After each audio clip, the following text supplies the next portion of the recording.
I'm Adrienne Giffen, and this is Now You're Talking. Parenting in the digital world can feel overwhelming, especially when you're balancing a career, raising teens and preteens, and trying to keep up with it all. Screens are constant, and sometimes real connection feels out of reach. This podcast is your chance to pause and breathe, a space for stories and insights that bring encouragement, perspective, and the reminder that you are not alone. Today, we're diving into the intersection of storytelling and technology with writer and creative director, Chad Stam.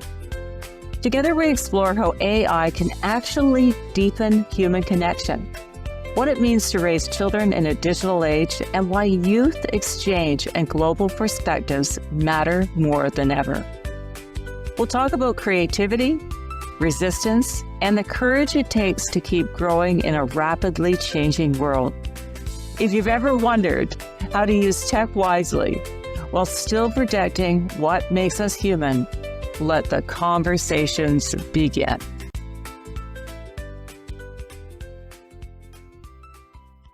So, Chad, thank you very much for joining me today. It's a pleasure to have you here. And when I read about where you've come from and where your passion is about blending human narratives with digital intelligence to make meaningful connections, I just know we're meant to talk and have a meaningful conversation. So tell me more about and share what got you to this place to bring all these elements together in such a unique way. Naturally, I come from a storytelling background as an English major in college. And then, the technology part, there really is no way around it. It's here, whether we want to utilize it and embrace it or not. And I always kind of fall on the side of, well, we have a tool, let's use it. And, let's take advantage of it. As it relates to artificial intelligence, we're now given some of the most incredible creative tools that we've ever had in the course of humanity. So I think we want to take advantage of all those things. And then ultimately it just comes down to, human connections. Even in the world of AI, it's the one thing I think is for certain, it's that AI is going to teach humans what it means to be human. It's going to force us to decide what humanity stands for. And once we get to that point, I think there's greener pastures ahead. So tell us more about that. What does that mean about AI teaching us how to be human? I mean, if you look at AI and you look at all of the very, very smart people, the people who created the technology, the people who are, building models and training models today, the people who won Nobel Prizes, they all kind of fall on a spectrum. And what they say is that on one end of the spectrum, we're looking at human extinction. On the other end of the spectrum, we're looking at utopia.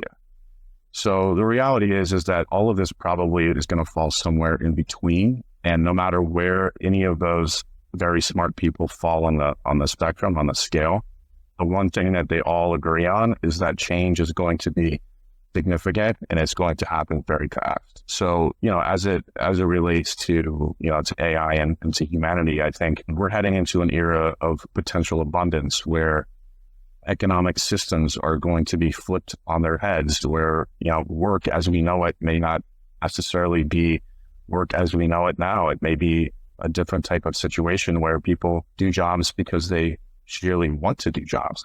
They just want to be a butcher, or, they want to paint, or they want to landscape and garden. Like, those could be things that we do out of joy and not out of necessity.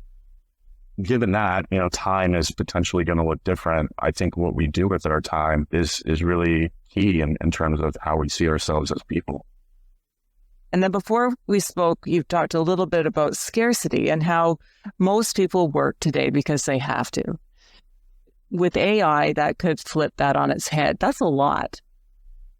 Some of the more immediate things that we're going to see coming from AI in terms of benefits. So think about healthcare. Things are already happening in the world of healthcare where cancer diagnoses, or running test results into AI and having AI analyze these test results x-ray scanning, things like that. I think medical is probably going to be one of the first places where we start to see a lot of true benefit. And then if you want to extrapolate well into the future and you start thinking about nanotech, like, basically microscopic cells, there's going to be some very, very serious and significant health benefits that come out of this. It's just interesting to hear because you put so much thought into this. Yeah, it comes down to time. I think that, AI is going to lead to a situation where maybe people potentially don't have to work. Maybe there's a universal basic income. That's for a lot of higher level people to figure out. But I think the reality, and that we all are starting to see this, is that AI is going to change the way we work. It's going to change some of the jobs we do. It's going to eliminate many of the jobs that we do. So what does that mean in terms of time? Well, if we're in an era of abundance where things are not scarce, where, when there is potentially a universal basic income, where people can spend time doing what they want to do instead of what they need to do to put food on the table. What does that mean? How do people spend their time? And I think that's why, a lot of things are going to be important, and things like your board game are super critical, because there is going to be an element of humanity that I believe is probably going to, pull back even more into the digital world, especially when these digital worlds are places that we can literally create on our own to our own liking. So, like imagine that kind of scenario where, all right, I'm going to create this virtual space where I walk into that space and I'm living inside of it in a virtual sense. Maybe I don't want to leave that space. And I think, that's one of the dangers we have to look at as people we're sending into the technology. So, the flip side is, like, how do you create human interactions? How do you set up our time so we have moments where we can converse with one another and be in the flesh? Yes. And you have a 13-year-old. So you were in that teenage years, and those years aren't easy at the best of times. But I see it as a mother, as a grandmother, if my kids have grown up, it's even more challenging raising kids now. So what is this like when you're immersed in this world of digital, and what's that like for you raising your son? Well, to start, I'd say I don't know what it was like to raise a kid before, so I don't really have a true point of comparison. Yeah. But right now, it's certainly interesting. You no doubt find your kids are spending too much time on their tablet or too much time on their phone, and all right, what's going on here? My wife will look at the usage, like, all right, you've been on here too long. So there's that element, obviously, that I think everybody deals with as parents, but to me, it's almost more important, particularly as it relates to AI and the changes that are coming, making sure that they are familiar and that they know how to use these tools and how these tools are, but even potentially how to not use them and how they could be dangerous. That's obviously an important factor here too, but I think it's just teaching literacy and how to make the most of it. And again, like we were saying earlier with creativity, well, it's not just creativity, it's anything. One of the greatest prompts that I've ever used in any model, it's, is it possible to ... You start having that dialogue, and, my son over the summer, he took, with some of his other classmates, took an AI entrepreneur camp. And it was amazing because he's coming up with business ideas, and he's building out, web pages, and it's not even the business part of it. It's just realizing, like, oh my gosh, I can do this with that. And I think those are the true breakthrough moments when you ask, is it possible to do this? The more that you start to train yourself to think like, okay, I have this incredible tool, I don't even want to call it a tool, this incredible assistant, this incredible partner. Yes. Whether it's in school or whether it's in life, whether it's, health stuff or recipes or planning vacations, like it doesn't matter. It's like you start to think about all the things that you can use now and how you can like leverage this type of partner.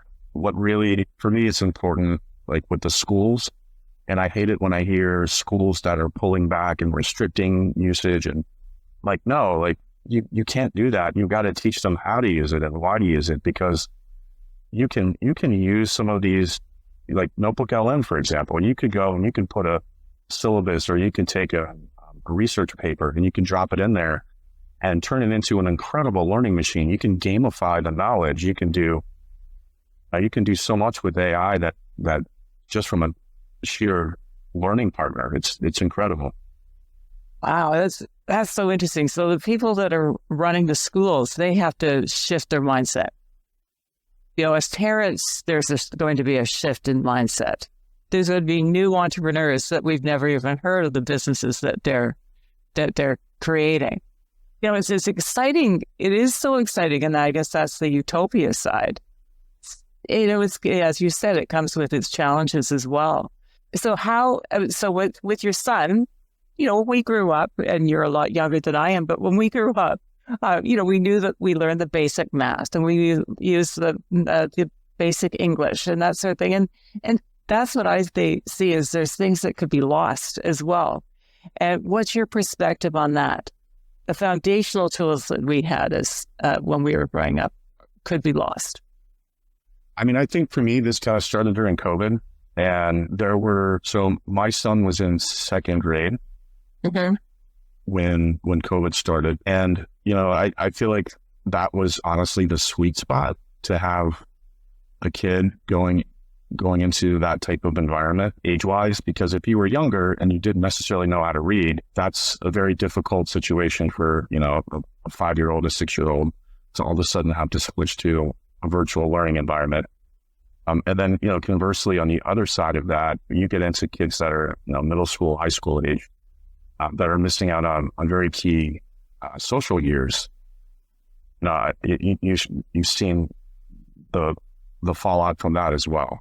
I think my son's age was kind of the sweet spot. He knew how to read.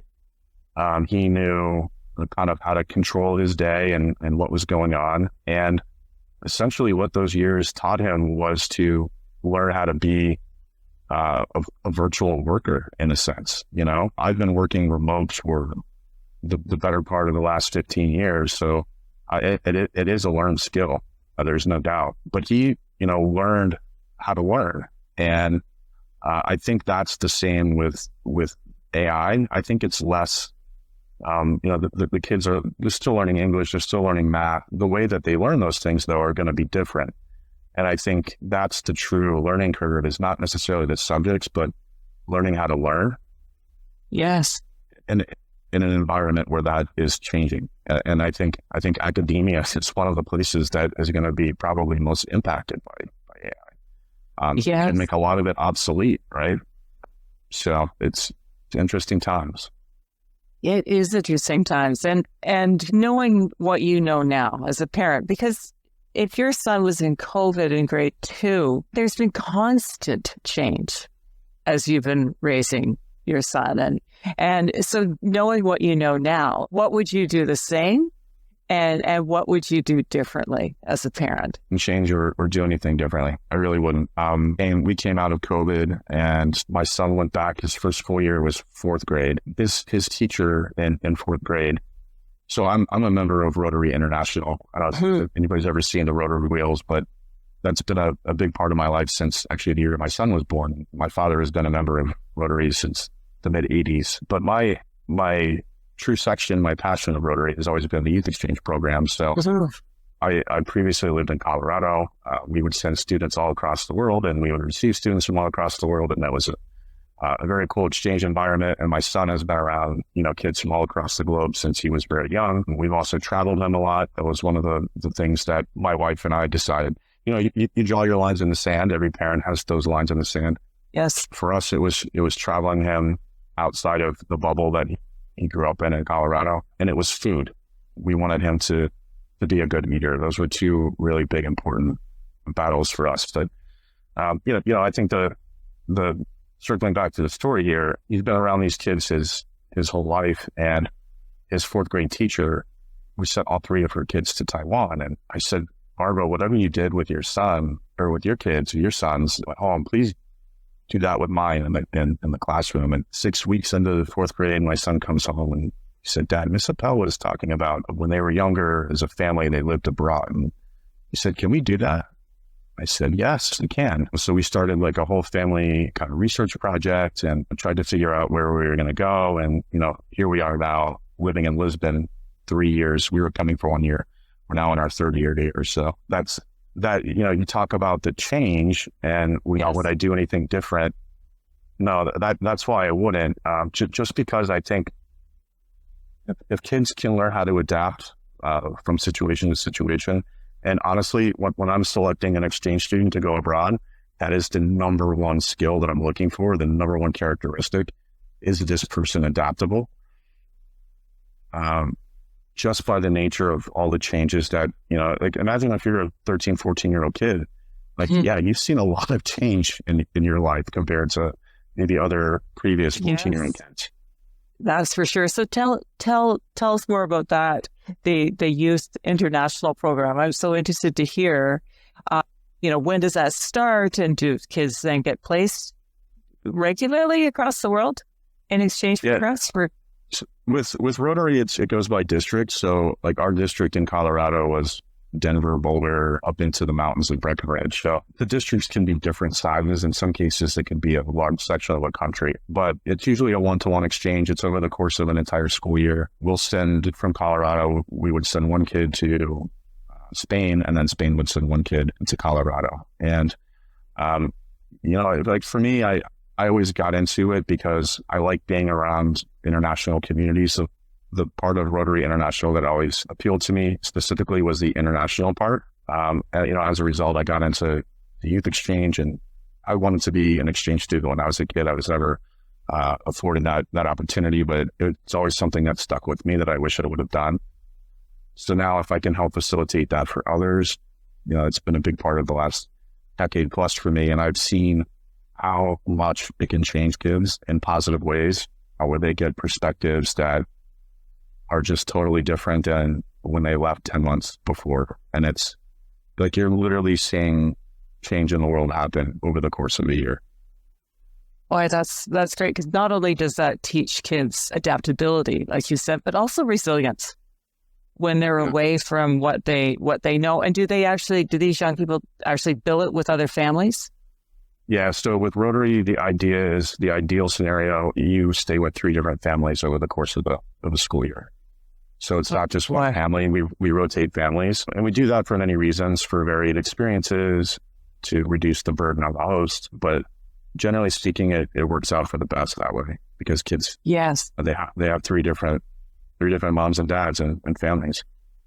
Wow, what an interesting, they would go back to their original families transformed in some way for having had that experience. Most of the time they do. Yeah. Yes. And we always joke that like when a student it doesn't want to come home, or when the student gets home and is questioning everything about his or her life, like what am I doing here? What's going on? Again, it goes back to like defining what it means to be human, right? Yes. When that happens, when I see a kid honestly struggle with reverse culture shock, like, yes, that means we did our job. That means that whatever experience that student had it was valuable and meaningful, and is making the student question, current surroundings, maybe all the things that he or she thought they wanted to do over the course of what I want to study in college has changed for people, all this stuff. So you never know what can happen. They say that it's a lifetime packed into a year. That's kind of the joke, the youth exchange, but it's true. How old are these young people when they go through an exchange like this? High school. Oh, boy. Yeah. And I'm all about that, those impressionable years, and things that happen in those impressionable years stick with us. As an executive recruiter, we ask people, our candidates, because of a process we use out of Chicago called top grading, about their high school experience and their high points and their low points. And it really does give an indication of who somebody is, not a top rating says in their career, but we believe in their whole life that it impacts. So that's so great that this is happening during those impressionable years, because I believe that could change the course of a person's life in a very positive way. So historically it's been a very important aspect of U.S. reputation around the world. You have kids that come and live in the U.S. and then they go back and they take that knowledge with them. And yes, I think it's extremely important. Chad, I'd like to ask you some questions from Now You're Talking. And I'm going to start with the impressionable years, which during your high school days. And what would you change, Chad, if you could go back to your high school? No doubt. I just mentioned it a minute ago. I would have gone on exchange. You would have gone on exchange because yeah. That's not even a question. Yes. Yeah. And how do you think that would have changed where you are today? I don't know. I've thought about that before. It maybe would have pushed me into a different career path. It definitely would have accelerated my perspective. I think I would have, obviously, maybe had arrived at the perspective that I have anyway. I think I was always kind of destined on that path. But I think I would have probably arrived there quicker. And then potentially, once you have a different perspective, what can you do with that? How much time do you have to use that perspective, or what can you do with that perspective? And it maybe just would have given me more time with a broader worldview. Okay. Yes. How has your birth order, and I have no idea about this with you, how has your birth order and your family contributed to who you are? I don't know. Yeah, I don't know. I mean, my sister is younger, and so I think in some ways you sort of develop, well, I can make fun of her, but no one else can mentality. That's right. And I feel like that maybe to some degree, but also like when I was younger, I would do certain sports, and then I don't know if it's because I did them or not, but she sort of followed along and was way more accomplished and successful than I ever was. So, hopefully maybe I can pave the way for her a little bit. So you're the older brother of two. I am. It contributes to who we are in some way. So that's interesting. And you'll be thinking about this after we sleep. Probably will. I'll probably have to call her up and ask her. Yeah, exactly. Who is your greatest influence and why? I would say my grandfather. And, just because he had a Renaissance mentality, and you can build things, and you like to paint, and he would write. And, I think for me, as a kid, seeing him create always made me feel like I could too. So I sort of followed that. And then, certainly, his drive to go see the world. And, I was actually, my mom was just here in Lisbon, and I was just kind of thinking about this and talking to her about it. But I remember as a kid, we would go to their house on Saturdays, and we would watch the Love Boat. And then we would lay on the 70s shag carpet floor and watch their slideshows that they would bring out at my sister and my request. And we would watch their slideshows of all the places they had been around the world. And, I still think about like those times were probably pretty influential for me. Yes. Well, when you think of what you've told me today, your storytelling, so that's from your grandfather, and then you're wanting to see the world. That seed was planted way back when on the 70s shade carpet. That's right. Yeah. That's an interesting question. Like, does that, and this is, I thought about this one a lot. Does that drive come from nature? Is it nurture? Because my sister doesn't really, her drive to go see things, it's just different, which is totally fine. But, she had the same parents I had. She had the same grandparents. She was sitting next to me on that shag carpet floor. Right. But, isn't that kind of weird? Like, you start to think about that stuff, and it's... Or is it your unique purpose that you've been given, that your sister has her own unique purpose? Yeah. Because when you think of the impact that your international youth program had on you and continues to have on you, and that you're impacting so many young people around the world. Yeah. So I think it is all related to why we were put on this planet. When you say figuring out what it is to be human, that for me is you're figuring out why we're here. And as we're going to be asked maybe through AI to figure that out. Each one of us is here to figure that out. And what's beautiful is it can help us. It can help us do that. I've been working with one of my, kind of assistants or whatever you want to call it, but it's refined and it knows a lot about me and it knows the projects that I'm working on. And It knows the concerns I have, and it knows like about my family, and it knows it knows a lot of things about me in my life. And somebody gave me this idea to drop a prompt and say, essentially, to kind of paraphrase, please tell me the things that you've been trying to tell me that I haven't been hearing or listening to. And the result was mind blowing. Yeah. I was like, Really? you're totally right.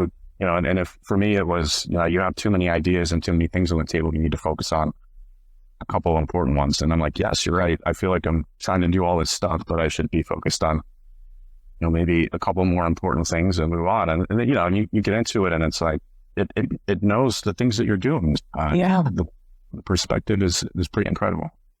And that's really great.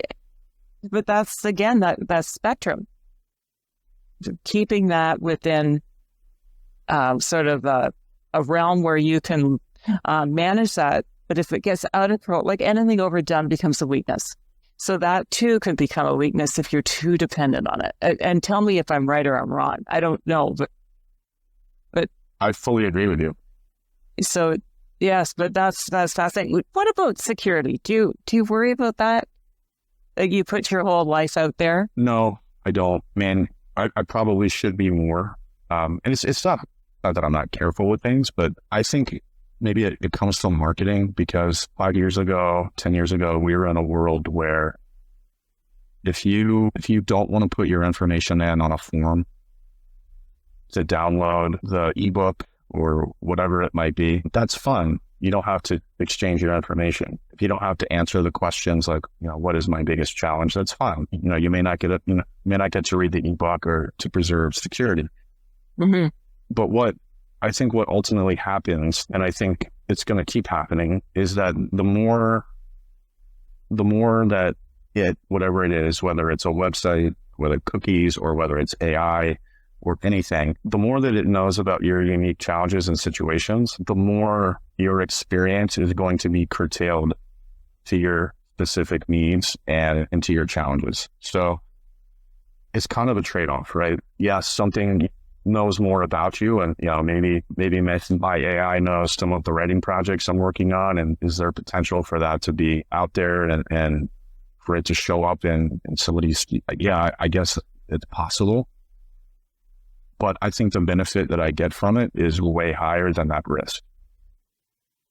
Okay. And I think the personalization, you know, historically it's been personalization, where things are personalized for you. Yeah, as they're saying at HubSpot right now, you know, in my marketing world, is that, you know, personal is going to be personalized, and things are going to be literally curtailed just for you. Maybe not a list of people that are like you, but just for you. That's, you know, there's power in that. Yes. Yeah. Yeah. It's so fascinating. When was the last time, just a couple more questions, Chad. When was the last time that you were confronted with one of life's greatest lies? I guess I'd have to start by thinking about what are some of life's greatest lies. I mean, I feel like one of the lies is that, you know, we assume that we have all the time in the world. Like, maybe that's not a lie, it's an assumption, but I think people say it sometimes, like, oh, you have plenty of time. You have plenty of time. Do we? I don't know. Maybe I do, but I don't know. Mm-hmm. You know, and I think, you know, to some degree every day I try to wake up with a little bit of that. Mm-hmm. When I'm here living out a dream, living abroad in Portugal. So that's a big one. You can't do this. You can't go live abroad. Well, yeah, we can. Yeah, that's great. Well, that leads me to my next question is, what dream must you accomplish or you will be filled with regret? You know, I don't know that I have any. I think I've, in many ways, lived out all my dreams. I just now want to make them more substantial. Yes. You know, my dream was to live abroad. My dream was to write a novel. My dream was to attend college at the University of Florida. My dream was to marry my wife and have a wonderful family like I have. Yes. So I think those are all fulfilled, but, you know, just deepening them, I think now is maybe where I'm at. Yeah. Okay. And have you written a novel? I have. I've written one. I'm in the process of finishing a second one. The first one, I started to send it out looking for agents, and I think I sent it out 50 times, and I got like 49 and a half rejection letters, and I realized how much time it was taking, and I really wanted to work in my second one. So I kind of pushed the querying to the side for now so I could work on the second one. But at some point I've got to get back to sending it out and hopefully finding somebody who will represent it. But maybe AI can help me with that. Maybe I can find a way to leverage AI to find the right type of agent for me. I've looked at that a little bit, but I haven't gone down that rabbit hole completely. So yeah, well, maybe, yes. Well, and maybe the timing wasn't right, but the time is right now. Yes, true. Yeah. Yep. Yeah. I know. I'll say this real quick about writing, because I finished the first one, like, I guess it was last year, and I was visiting a friend, and we were all out having lunch, and one of the guys at the table, like, oh, you just finished, writing a book. I'm like, yeah, it's first draft, whatever. It was the final draft. I'm like, yeah, I just kind of finished the last draft, and I'm going to start sending it out. And he's like, well, what did you learn? Like, without hesitation, I had to write a second one. I mean, there was no thought. It was just like an instinctual reaction. Yes. Once you do one, now, okay, time for the next one. Yes. Well, I just published my book. The book, it came out 2 weeks ago. And amazing. I have to say, congratulations. It was, thank you. It is one of the most transformational experiences that I've ever had. And because I never knew what was going to land on paper. I would get into a routine where I would write 3 or 4 times a week. And the people that were coaching me to write my book, they said, do not just write. And that's what I did. I just typed and typed. And I just was always surprised, actually, by what landed on paper. So you need that. And I was also thankful that I didn't have AI to fall back on. I mean, it was there, but I didn't use it to fall back on, because I think I would have always been second guessing myself. So about what I had said, and could I have said it better some way else, if AI was there as my partner. But that's a very interesting point. Did you write fiction? Was it fiction? No, it's my life story. It's more of a self-help. It's called Unravel You. So when you go back and you think about what it was like in your grandfather's place, watching those little slides, those little square slides, probably going around that rotation on the carpet. They say, how does that impact you? Those experiences, what people have said, how does that then become our thoughts and who we are in the world? Fascinating. So, but all starting in high school. So one more question. You may have just already told me this, but finish this sentence, because I want you to put it out there, Chad. I wish I had the nerve to. I mean, I guess finish the next book and figure out what the third one is. And get one published.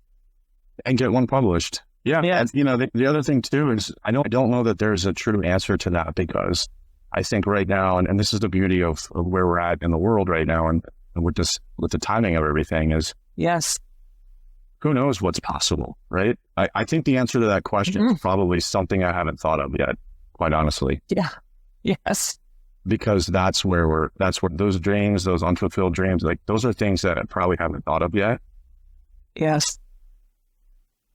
Right now is a great time to have those kinds of thoughts. Yes. I think one of the neat things, kind of taking it back to the business world and with HubSpot and those, where our agency is a partner with them, and their co-founder has recently done a TED Talk, and he leads it off by saying, in the future, I will compete with AI. Like, what does that mean? Okay. Yeah, what does that mean? There's ambiguity there, right? Yeah. I mean, in the future, I will compete with AI, like meaning it's going to be my adversary, or I will compete with AI like it's going to be my friend and help me, be a better competitor.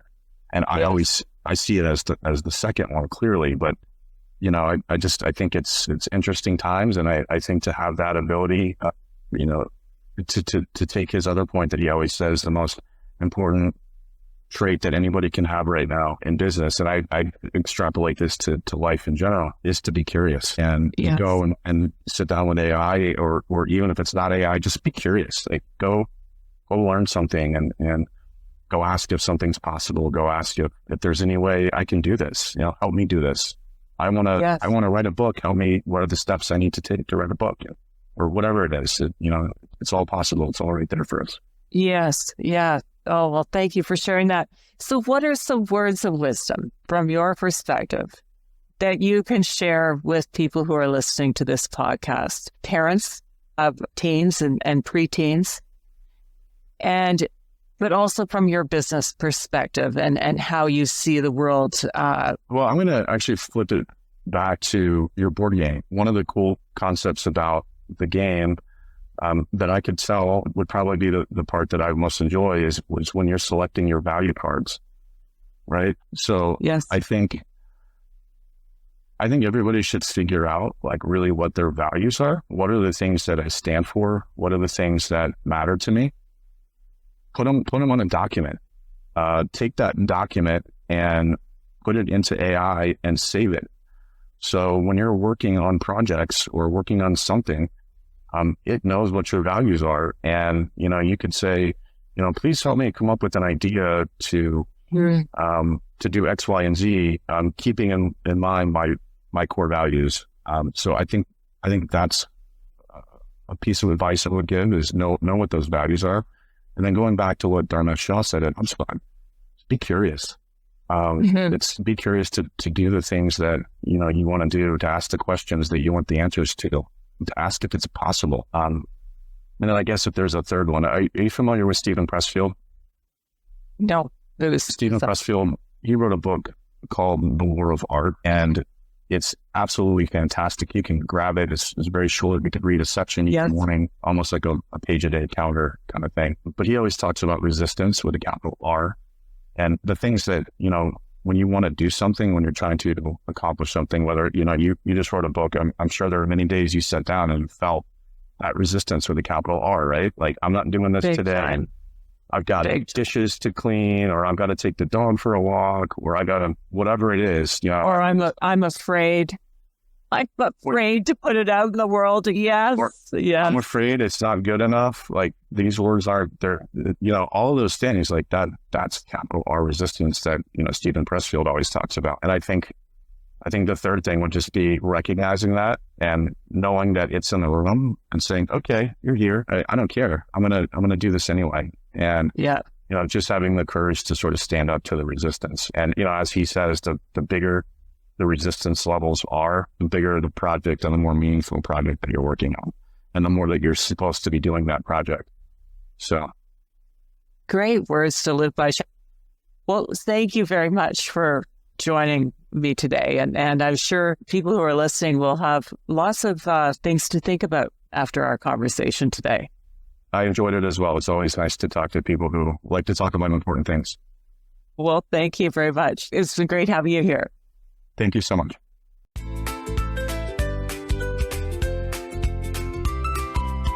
Chad's insights on AI, storytelling, and parenting in the digital era remind us that technology doesn't have to replace connection.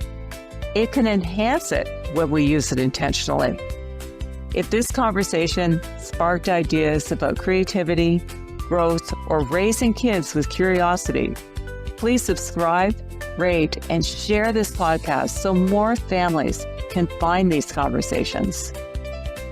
You've been listening to Now You're Talking, parenting with a busy career while guiding kids through the lure of screens isn't easy, but meaningful connection is always worth it. Take a moment to start a conversation with someone you care about. It could be the highlight of their day. Until next time, let the conversations begin. Now You're Talking.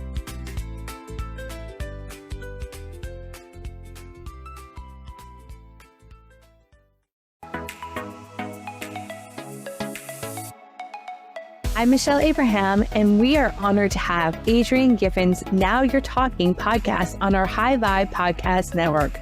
For more high vibe shows like hers, head on over to highvibepodcastnetwork.com and grab your free gift from our gift vault from all of our hosts. Until then, stay high vibe.